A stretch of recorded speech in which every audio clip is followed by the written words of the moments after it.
aula, Daniel? Já comecei a gravá-la aqui agora. Que aí depois, quem não tiver a oportunidade de assisti-la, ela fica disponível lá no YouTube, né? Bom, pessoal, primeiramente, boa noite, bem-vindos aí. Bom revê-los, né? Nem que seja via chat. Essa semana aí longe de todos, sem poder fazer lives nem nada do gênero, deixa a coisa muito impessoal, né? Isso é chato pra caramba, é ruim, eu sinto que o rendimento não é o mesmo. E é bom a gente estar aqui no horário da aula, né, para sentir pelo menos que as coisas estão andando, né? Ainda mais depois das novas manifestações aí do Weintraub, né? Achei que ia flexibilizar, mas pelo jeito vai enrolar mais um pouco ainda. Pessoal, quanto a atividades, só para deixar alguns lembretes aqui, tá? A nossa prova nominalmente termina hoje, então quem não fez as suas 2 tentativas, entre lá e faça.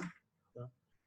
A grande maioria de vocês já fez. Se eu não entrei em contato é porque está tudo certo. Se eu entrei em contato com você, mesmo que seja via e-mail, tá? Agilize o processo aí para a gente fechar isso com a maior brevidade possível. Tá? No que diz respeito à lista, vou fazer um esforço aí para mandar até amanhã para a gente caminhar para fechar e começar a abrir aqueles 1 milhão de e-mails recebidos nos últimos dias. Ok? Aí, se alguém quiser fazer uma pergunta também, assim como eu tenho recebido na minha caixa de entrada aqui, né, uma quantidade bem alta, professor, minha lista chegou. Se você digitou o e-mail errado, provavelmente chegou, mas eu vou soltar aí uma listinha para vocês para poder mostrar quem efetivamente entregou, de quem recebi e tudo mais. Ok? Dúvidas, pessoal? Vou contar primeiro VA. E já de antemão vale o comentário, né? Que prova teta, cara. Nossa, dá até nojo de olhar para a prova daquela, pelo amor de Deus. Difícil. Tá doido, Daniel? Foi só com 60? Para, moço, uma prova fácil daquela. O que é isso? De graça. Né? Papai Noel chegou merecido esse ano aí. O Papai Noel vem no lugar do... De todas as provas, foi a mais tranquila mesmo. Eu já fiz do Daniel. Tá bem de boa mesmo. Vamos convenhar, a do Eduardo foi mais fodida mesmo. Eu fiz de tudo, na verdade, para considerar aí o Covid em si, né? E essa situação que é crítica para todo mundo. E também, eu sei que por mais bem elaborada que a prova fosse, ainda seria online, e eu tenho certeza que grupos não foram formados e questões não foram compartilhadas, né? Com certeza isso não aconteceu. Então, para que força? A minha foi muito difícil. Então, beleza. Pessoal, desculpa o boné aí, mas em tempos de Covid, o cabelo tá parecendo o cabelo do Capitão Caverna. Eu botei um boné aqui para dar uma disfarçada. Vai ser até engraçado na hora que passar essa quarentena. Todo mundo gordo e cabeludo. Mas vamos lá. Na aula passada, nós estávamos falando aí a respeito de manejo integrado de pragas na cultura da cana-de-açúcar. Tá? E nós fechamos esse conteúdo. Nós fechamos esse conteúdo aí sobre MIP-Cana. Se houver alguma dúvida, tá? Só abrir seu microfone e entrar em contato comigo. Eu fechei todos os microfones mais para gravação ficar mais legalzinho um pouco, ok? E eu imagino que todo mundo está vendo a minha tela aí. Qualquer problema técnico, qualquer coisa do gênero, ou qualquer pergunta, fiquem à vontade para interromper aí, tanto via áudio quanto via chat, ok? Vou deixar o chat aberto aqui do lado também, só para me ajudar aí a monitorar as nossas conversas. Pois bem, quando a gente fala de cultura do milho, pessoal, praga tem nome. Na verdade, tem 2 nomes, né? Lagarta do cartucho e lagarta da espiga. Professor, mas esse cigarrinha que tem dado muito problema com enfesamento e outros problemas que nós temos percebido por aí, e aí? A gente vai falar um pouquinho a respeito. Tá? Mas isso é uma coisa meio que nova e um resultado, na verdade, de melhoramento genético muito ostensivo, muito agressivo sobre a cultura, e isso, consequentemente, fez com que alguns genes de interesse fossem perdidos. A gente fala mais disso quando for falar da Dalbulus maíris, né, que é a cigarrinha que causa o enfesamento. Bora falar da praga-chave, a mais importante, que é ela. A lagarta do cartucho do milho, a Spodoptera frugiper. Primeira coisa que vale a pena salientar. Tá? É um lepidóptero, ou seja, é uma lagarta, uma mariposinha na fase adulta, uma lagarta na fase imatura, e é uma lagarta desfolhadora. O alvo dela é basicamente o cartucho do milho. Tá? É uma lagarta que não vai atacar a espiga, ou pelo menos não é o principal prato dela. Ok? Pertence à família Noctuide. Tá? Ele é conhecido como lagarta do cartucho, lagarta militar. O termo em inglês para ela seria fall wormworm. Então, quem quiser, às vezes, dar uma pesquisadinha aí, fique à vontade. Mas lá nos Estados Unidos também tem essa lazarenta. Ok? E não, ela não foi importada de lá. E abandone as teorias de conspiração para você que acredita que, né, o coronavírus foi criado em laboratório. Bom, continuando aqui, para falar um pouquinho sobre características do inseto, vocês se lembram qual que é a diferença de monofagia e de polifagia? Qual é a diferença de um inseto monófago para um polífago? Se alimenta só um tipo de plantas e a outra alimenta de vários tipos de cultura, né? Eu acho, pelo menos. Monófago se alimenta de apenas uma cultura, como a Vanessa colocou, né? E polífago se alimenta de várias culturas. Eu diria que Spodoptera frugiper é uma daquelas pragas que dão significado à palavra polifagia. Qual que é o motivo? Ela consegue se alimentar de uma gama de culturas como cana, como milho, como arroz, soja, feijão, algodão, oleráceas de um modo geral, né? Tomate, cucurbitáceas e de uma série de outras culturas. Então, é uma praga extremamente polífaga. Para vocês terem uma ideia, até hoje, em todas as minhas andanças, aí, independente de cultura, eu já consegui achar Spodoptera em locais assim totalmente atípicos. Até na grama da minha casa eu já achei Spodoptera comendo. Então, Spodoptera frugipeda, né, e o gênero Spodoptera, de um modo geral, são de pragas altamente polífagas. Professor, polífago quanto? Você, colega palmeirense, se eventualmente você deitar no meio de uma cultura do milho aí, com a camiseta verdinha, né? E tiver Spodoptera, ela é perigoso ela te beirar para poder tentar te comer no sentido literal da palavra mesmo, né? Para poder provar ali, para ver se é de comer, se não é, se dá para provar ou não. Ok? Então lembre-se sempre disso. Quando a gente falar de Spodoptera frugiperda, lagarta do cartucho, entenda como uma praga altamente polífaga. Tá? Ciclo biológico. Spodoptera frugipeda, pessoal, tem um ciclo de aproximadamente 30 dias. Tá? Um mês e pouquinho. A gente está falando aí de uma fase larval que vai variar entre 2 a 3 semanas, tá? E de uma fase de pupa que gira em torno de aproximadamente 9, 10 dias. Tá? E uma fase imatura de mais ou menos 3 a 4. Fase de ovo, perdão. Tá? O adulto pode viver até um pouco mais de 10 dias aí, e esse adulto que se reproduz de forma sexuada, tá? Ele tem a capacidade de colocar algo em torno de 1.500 a 2.000 ovos por fêmea. Então, imagine um bicho desse, com essa capacidade, né, de reprodutiva obscena, o estrago que ele consegue fazer na cultura e a capacidade de se multiplicar, o potencial biótico que um bicho desse apresenta com uma quantidade de ovos dessa, bem grande mesmo. Tá? E o nosso problema aqui, como todos já sabem, por ser um lepidóptero, qual é a fase aqui que é importante para nós do ponto de vista de manejo? Ovo, larva, pupa ou adulto? E aí, o que vocês chutam? Alguém se arrisca a fazer alguma inferência? Larva. Eu tô doido para alguém abrir o áudio e tá o Belo cantando lá no fundo, assim, para rolar aquele bullying de leve, assim, sabe?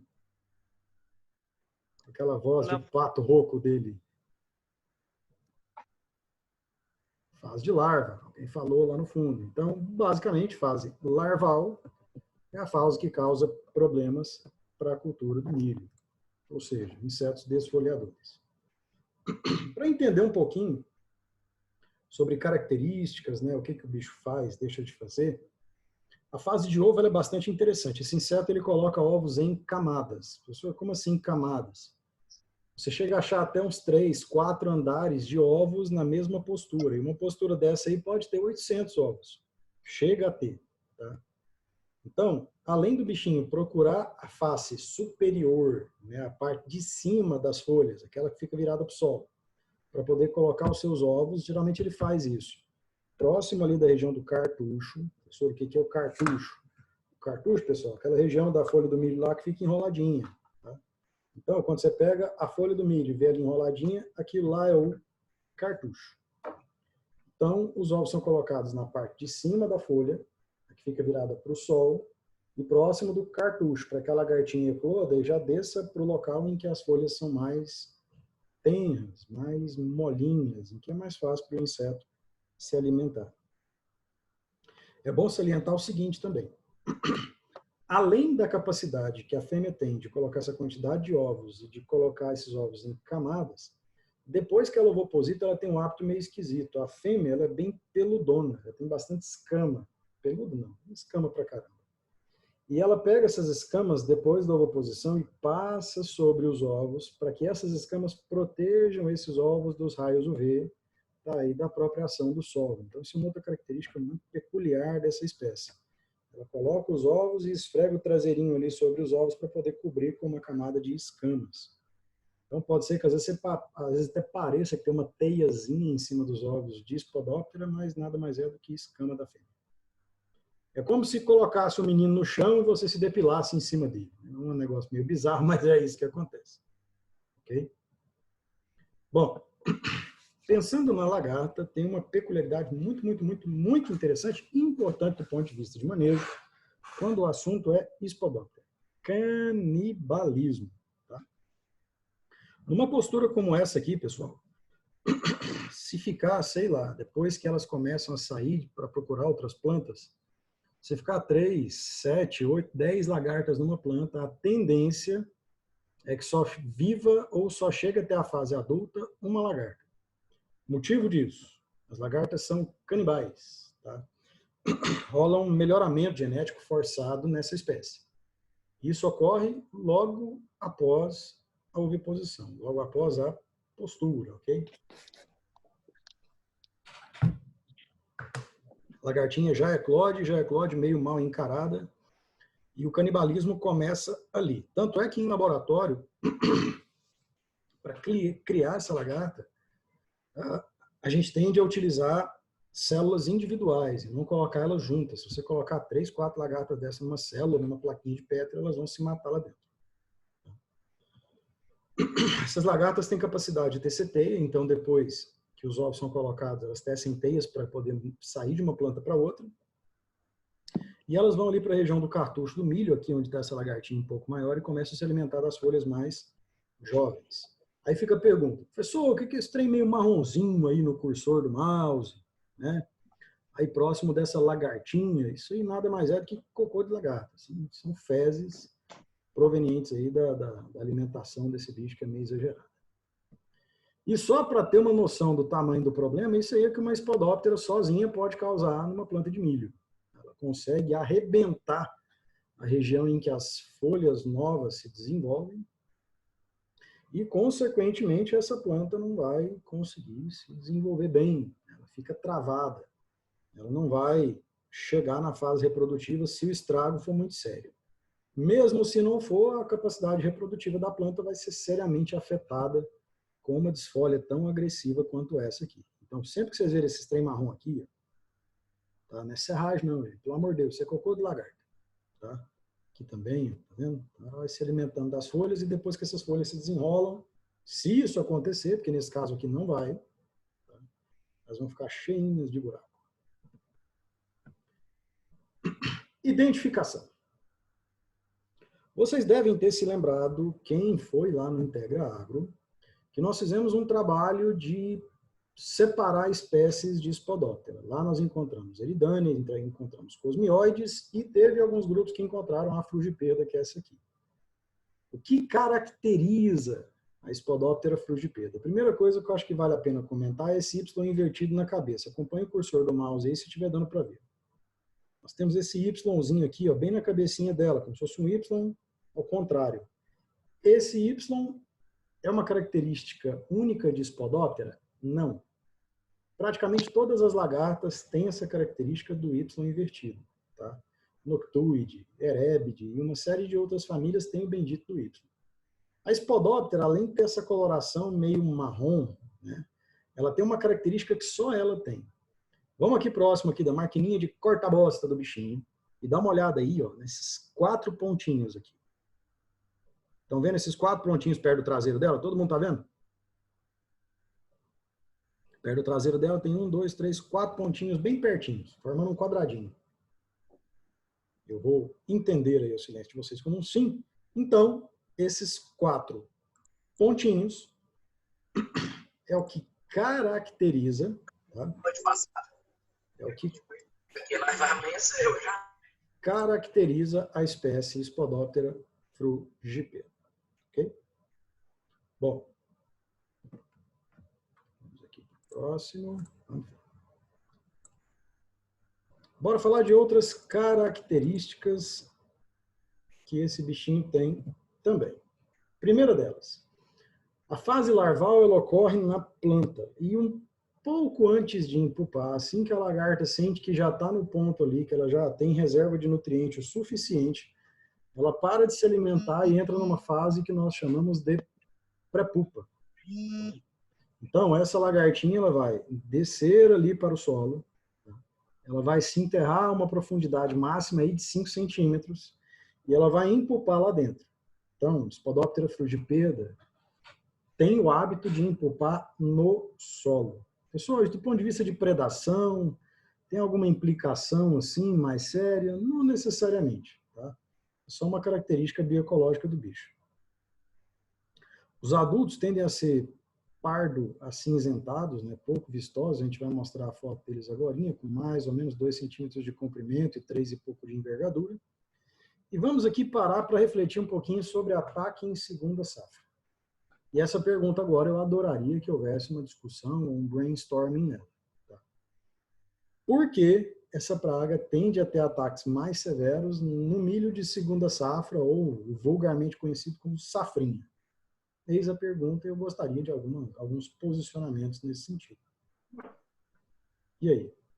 Deixa eu só desbloquear alguns microfones aqui que eu parei. Né? Tchau. Ela vai seleção porque mulher sabe quem que é as mulheres boas para Por que será? Então é uma mulher que pede. Eu já parei da mulher aqui, que estava com a mulher da mulher e, meu Deus do céu. Mas vamos lá. Televisão melhor. Por que será que o ataque de Spodoptera é mais frequente na safrinha, ou segunda safra? Por causa dos fatores climáticos, pode ser? Opa, a Vanessa começou indo rumo, fator climático. O que muda da primeira para a segunda safra quando a gente pensa em clima, vai? Vamos pensar em chuva. Ela diminui, né? A chuva tende a diminuir e vamos entender que esse inseto ele fica abrigado num cartucho, numa estrutura que fica enroladinha que pode encher d'água. Aí para de acumular água. Então, para de acumular tanta água menos. assim, essa água tem uma implicação. Né? E, além disso, será que... Como que é a população de inimigo natural numa condição que tem menos chuva? Menor. Menor. Então, tem 2 fatores, pessoal, que são fundamentais quando o assunto é Spodoptera. Chuva. A chuva ela tende a encher o cartucho d'água, mata essa lagarta afogada, sim, mas ela também propicia, né, melhores condições para que fungos entomopatogênicos venham a infectar essa lagarta, venham a causar algum tipo de enzootia. Primeiro aspecto. Segundo, além da chuva, que pode matar a afogada ou melhorar microclima para fungo entomopatogênico, nós também temos uma redução do número de inimigos naturais. Então, é esperado que na segunda safra nós tenhamos mais problema com esse podóptero. Então, milho safrinha tende a ter uma pressão de lagarta maior. É porque já teve outras gerações ao longo da safra e tudo mais. Tá? Pensando nessa linha, ainda tem um terceiro fator que pesa. Vamos voltar para cá para poder mostrar uma foto de um cartucho aqui. Deixa eu pegar a foto de um cartucho enroladinho. Esse aqui. Se eu faço uma pulverização de inseticida, será que as gotinhas vão bater lá no fundo do cartucho, onde a lagarta fica escondida nas folhas enroladas? Não. Não, vai ter umidade? Não tem umidade. Para esse inseticida que eu apliquei chegar até onde precisa, vai precisar ter água. Desde orvalho até uma chuvinha, qualquer outra coisa. Até, se a gente for até fazer uma análise, tem até alguns milhos irrigados aí que o pessoal chega a fazer a aplicação via pivô, para que o produto fique acumulado dentro do cartucho lá na forma, junto com a água que foi, né, utilizada para irrigação. Apesar que é meio maluquice, mas tem nego doido que faz. Então, precisamos da água também para poder ajudar no controle. Eu cheguei a ver, pessoal, numa fazenda da SLC Agrícola, né? Aquele grupo que era da SLC John Deere, a fazenda Pamplona, aqui no entorno de Brasília. Áreas de pivôs que o pessoal, antes de ter milho transgênico eficiente, não conseguiam sequer controlar por conta de falta de umidade. Aplicava, o produto não chegava até a lagarta. Aplicava, não chegava até a lagarta. Isso gera, né, problemas seríssimos aí do ponto de vista de manejo. Aí o detalhe do adulto, o comprimento dele é de mais ou menos aí uns 2,5 centímetros no máximo, tá? Envergadura 3 a 3,5. Sim. Sobre ainda essa questão aí que você estava falando, essa incidência também ela pode aumentar por causa dessa pulpa que está no solo? Pode sim, e tem uma implicação muito séria, tá? Por exemplo, eu vou dar um exemplo bom para você. Quando você tem um aumento da densidade populacional do inseto, que é praga de uma determinada cultura, e você faz uma ponte verde, ou seja, você coloca alimento daquela mesma cultura que o inseto prefere, aquela população que já estava alta numa primeira safra vai aumentar ainda mais numa segunda safra. Vou dar um exemplo bobo. Vamos pensar numa sementeira como a Limagrã. A Limagrã ela não tem opção de deixar de plantar milho nas áreas que ela arrenda ou que produzem para ela. Ela tem que plantar milho. Milho em cima de milho. Então, ela não pode se dar ao luxo de ficar fazendo rotação às vezes. Não tem nem como fazer isso. Então, tem sementeira que faz 3 safras de milho por ano. Então, essas pulpas que vão ficando no solo, que emergem depois, e a própria população que vai aumentando, chega num ponto em que a densidade populacional fica quase que insustentável, é quase impossível controlar. Tá? Aqui na nossa região, com cana, que é o caso da cultura que você trabalha mais, Danilo, isso não chega a ser um problema tão sério, pelo menos não em área de sequeiro, porque você tem o inverno para ajudar a reduzir a densidade populacional. Agora, eu tenho certeza que na Jales vocês têm desafios bem sérios aí em áreas de pivô, né? Do ponto de vista de controle de cigarrinha e de broca também. Positivo. Essas áreas de pivô hoje, a incidência dela ela é bem maior, justamente por essa questão aí que foi todo abordado, né? Segue a mesma linha de raciocínio aí. Mesma linha. Então aí o detalhezinho do adulto, né? Tem uma fase de pulpa aí de aproximadamente 9 dias no solo, esse adulto sai e ele vai procurar folhas nessa face superior aqui para poder colocar os seus ovos. Bom, pensando em injúria, pessoal, e danos, o que a lagarta faz? A lagarta se alimenta de folha nova. Ela não curte muito folha de bacheiro, não. Ela fica na região em que as folhas estão enroladinhas e que é a máxima para a maioria dos insetos. Professor, tem estudo com silício aí para causar desgaste na mandíbula da lagarta? Tem. Mas não é algo assim que a gente possa confiar para levar para campo e para ser uma estratégia que você vai utilizar para controlar a praga. Tá? Ajuda. Resolve o problema? Não necessariamente. Quando a gente fala aí a respeito de injúria também, de cartucho, pode ser que a lagarta venha se alimentar da flor masculina, que é o pendão, e que talvez ela venha se alimentar da espiga, mas isso só ocorre numa condição muito peculiar. Suponhamos que a planta ali nas alturas dos seus 60 e poucos, 70 e poucos dias, começa a pendoar.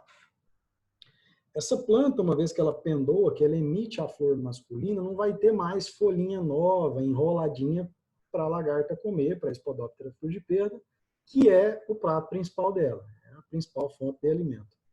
Quando falta folha nova, aí sim ela vai procurar pendão e ela vai procurar a espiga para poder se alimentar. Então, diferença da Spodoptera para o ataque da lagarta da espiga, aquela que os pamonheiros de plantão aí já deve ter visto no pé da espiga de milho ali, comendo grãos, etc.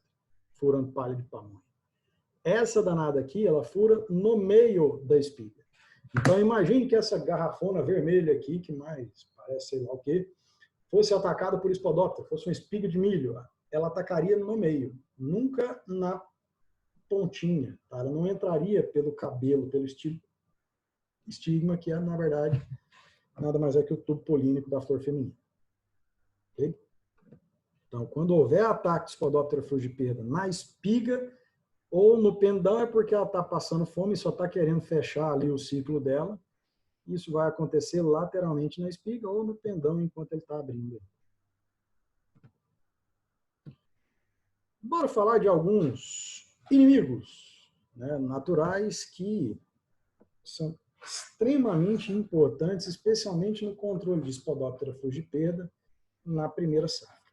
O mais importante deles, no meu ponto de vista, é tesourinha, que é Doro luteipes, esse forficolídeo aí da ordem Dermaptera.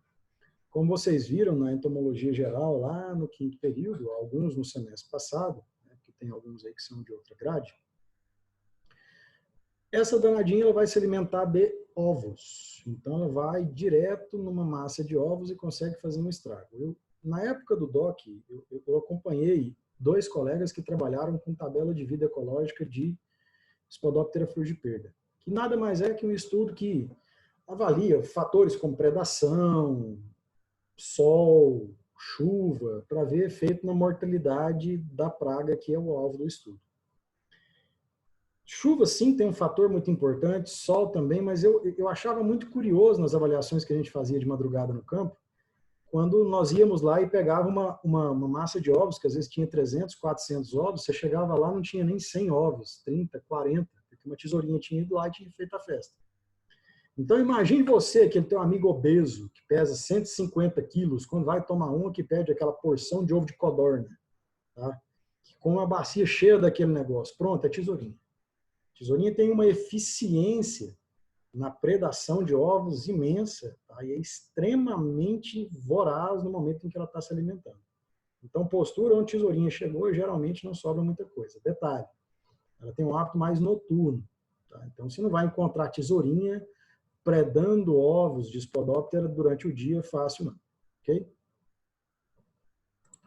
Vamos aqui caminhando, porque o nosso amigo mentiroso aqui está dizendo que eu tenho só mais 10 minutos. Apesar que ele está até certo aqui pela minha marcação. Um outro inseto que também tem um peso bastante importante quando o assunto é predação é o Orius incendiosus ou percevejo pirata. Eu sei que quando a gente falou desse cara, né, da família Anthochoridae, um percevejinho que tem ali, sei lá, 1,5 milímetro, 2 de comprimento, ele não é um cara muito conhecido. Para alguns de vocês, acho que talvez para o Wesley, que pegou matéria comigo no semestre passado, não sei se você lembra daquele milho que estava lá atrás das estufas, lá tinha muito Orius, e eu me lembro que você, o Bailona, deixa eu ver aqui mais, o Gabriel Calil, a gente pegou alguns insetos lá. Da turma da Isabelle eu não me lembro mais onde que a gente fez coleta de insetos, ou se na fazenda escola havia. Mas o fato é, esse cara, ele é pequeno, tá? Ele vai ter... Foi na fazenda escola, lá no algodão. Foi, não foi? Tinha Orius lá? Não me lembro, eu acho que não. Tinha. Tinha, não tinha? Tinha, achou também na estufa, mas foi muito pouco. Foi aquelas oleraças que estavam lá, né?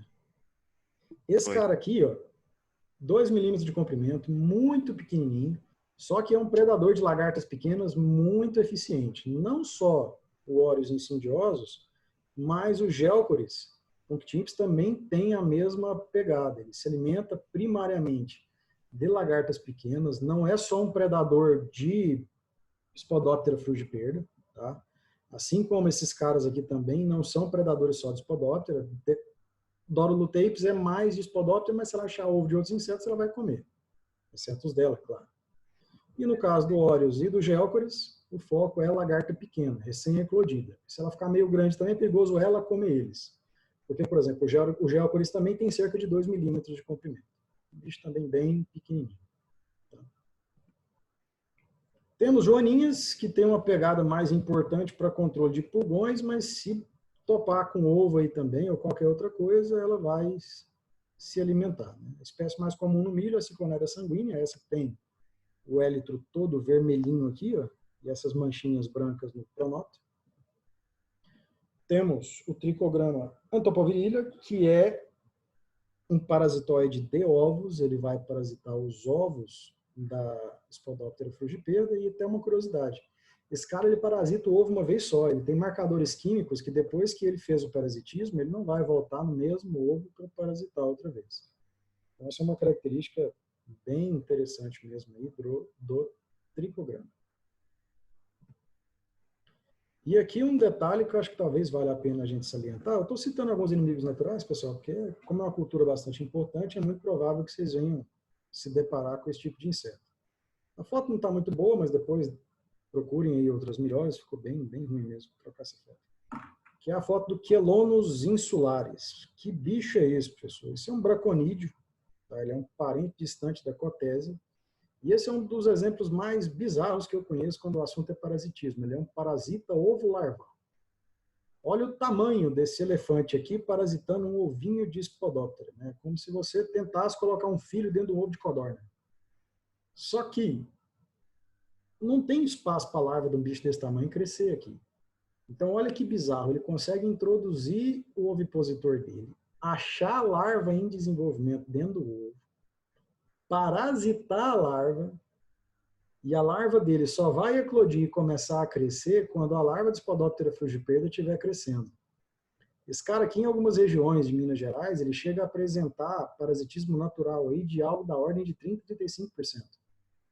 Então, é um cara extremamente importante, ele só ocorre no campo, não conseguiram reproduzir esse cara até hoje em laboratório. E é um parasitoide com mais potencial ainda que o parasitoide de ovos, que é o Trichogramma, que esse já é vendido no Brasil e você encontra em diversas empresas que trabalham com organismos, né, o controle biológico.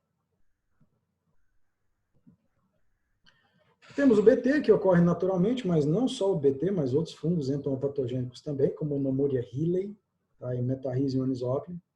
Bovéria baciana também, eu já encontrei em várias áreas de milho. Tá. E aqui só uma reflexão de uma aula que a gente fez em uma, não na Limagrã, né, perdoe-me, é só uma área arrendada para Limagrã, mas quem na época estava tomando conta era a Veracruz Agropecuária, lá em Barro Alto. Eu me recordo, pessoal, de ir nessa área no semestre 2016-1, já tem 4 anos essa brincadeira. E quando a gente foi lá com o pessoal da agronomia, não estava tendo milho aqui na região, nós encontramos óreos, encontramos geocoris, encontramos joaninhas, e todos eles estavam mortos. Estavam no cartucho, só que não tinha nenhuma perninha mexendo. E as nossas amigas lagartas estavam lá, né, felizes da vida, vivas, quando muito só meio tonta, mas continuando a se alimentar numa boa, ao passo que todos esses caras aqui, ó, haviam morrido. Pelo pouquinho de conhecimento que vocês têm na área até agora, o que vocês acham que pode ter acontecido no dia dessa aula prática? Para justificar que os inimigos naturais morreram. Será que foi um furacão, um raio, sol demais? Inseticida não seletivo. Inseticida não seletivo. O pessoal tinha feito clorpirifos lá acho que há 2 dias da nossa aula. A gente, teoricamente, nem poderia entrar, mas já tinha rodado 40 quilômetros. Se eu chegasse lá e mandasse a galera voltar, eu ia apanhar lá no meio da roça. Mas, de um modo geral, a aplicação de clorpirifos, além de não matar a lagarta, é por isso que eu falo que dá muito tiro no pé. A lagarta permaneceu viva, não tonteou e nem matou, mas eliminou por completo os principais inimigos naturais que seriam chave na redução populacional. Ou seja, ao invés de ajudar, a aplicação atrapalhou. Isso acontece no campo com uma frequência maior do que vocês imaginam, viu?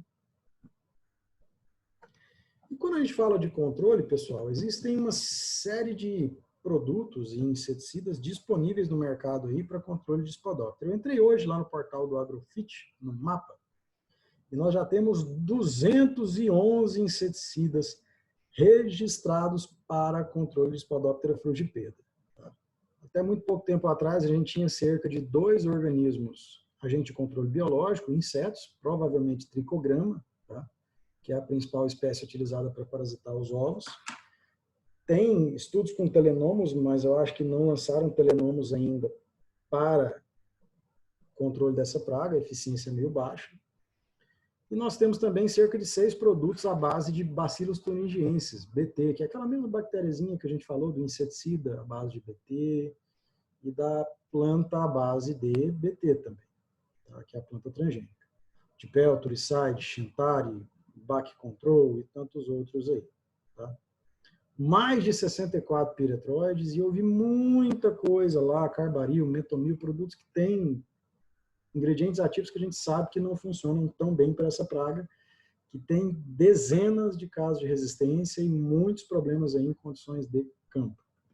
Não sei se vocês se lembram, mas a espodóptera foi uma das pragas que nós usamos como modelo para falar de resistência, naquela aula de manejo de resistência de insetos a inseticidas. Observem aqui, ó, que esse tipo de inseto tem muito problema com piretroide organofosforado, piretroide, inibidor de canal de sódio, organofosforado, inibidor da enzima acetilcolinesterase, e as benzoiureias, inibidor de síntese de quitina, né? Atrapalhava lá a quitina sintase. Esses caras aqui, ó, a eficiência para espodóptera é praticamente zero. Não sei se vocês se lembram de eu contar esse caso, mas eu já cheguei a fazer aplicação para espodóptera num experimento em planta localizada, com 20 ml de karatê, que é um piretroide, na cabeça da lagarta, fechar a planta com um saco, volta lá depois de uma semana e a lagarta está viva. Isso com uma dose bem superior à dose recomendada, considerando o volume de calda que foi aplicado. Então, esquece piretroide para esse tipo de lagarta. Organofosforado também, eficiência baixa pra caramba. O que nós temos no nível intermediário aqui? Professor, organofosforados, caramatos, perdão, funcionam bem? Carbaril, metomil, cistranheira? Meia boca. Poderia ser um pouco melhor. Tem casos de resistência no Brasil e eu não recomendo esse tipo de produto porque a seletividade dele é péssima. Aí ele não vale tanto a pena assim. As espinosinas, que são os moduladores de receptores de acetilcolina, aqui na nossa região, pelo menos, ainda funciona muito bem. Só qual que é o defeito? Eu não sei se a Corteva baixou o preço, mas né, já foi melhor um pouquinho. Vamos dar uma pausinha, pessoal? Técnica, a gente volta daqui a pouquinho, tá? Com outro link aí para vocês, tá bom?